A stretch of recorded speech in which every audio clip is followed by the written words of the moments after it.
ভেনেজুয়েলাতে শক্তিশালী জোড়া ভূমিকম্পে যখন একের পর এক ভবন ধসের ঘটনা ঘটে, ঠিক তার কয়েক সেকেন্ড আগেই অনেক বাসিন্দার স্মার্টফোনে ভেসে আসছিল গুগলের সতর্কবার্তা। সামাজিক মাধ্যমে স্ক্রিনশট শেয়ার করে অনেক ব্যবহারকারী জানান, তাদের অবস্থান থেকে প্রায় ৩৪১ কিলোমিটার দূরে আঘাত হানা ভূমিকম্পের বিষয়ে গুগল তাদের আগেভাগেই নোটিফিকেশন পাঠিয়ে সতর্ক করেছিল। মূলত বিশ্বজুড়ে থাকা কোটি কোটি অ্যান্ড্রয়েড ফোনকে ব্যবহার করে গুগল গড়ে তুলেছে বিশ্বের সবচেয়ে বড় ভূমিকম্প শনাক্তকরণ নেটওয়ার্ক।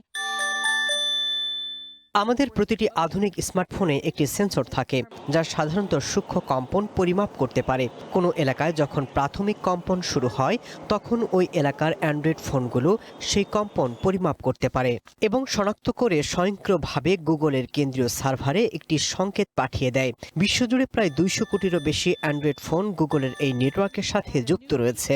বিশ্লেষকরা বলছেন, গুগলের সেই সেবাটি ভূমিকম্প প্রবণ এলাকার বাসিন্দারা ব্যবহার করলে কিছুটা হলেও ক্ষয়ক্ষতি এবং প্রাণহানি কমানো সম্ভব।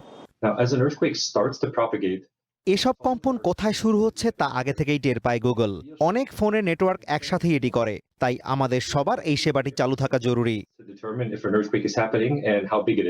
২০১৩ সাল থেকে বিশ্বের বিভিন্ন দেশে চালু হওয়া গুগলের এই বিশেষ প্রযুক্তিটি অ্যান্ড্রয়েড 5 বা তার চেয়ে উন্নত সংস্করণের ফোনে কাজ করে। অ্যান্ড্রয়েড ফোনে গুগলের ভূমিকম্প বার্তা পেতে সেটিংস অপশনের সেফটি এবং ইমার্জেন্সি অপশন চালু রাখতে হবে। তবে এই আগাম সতর্কবার্তা পাওয়ার জন্য ফোনে থাকতে হবে ইন্টারনেট সংযোগ।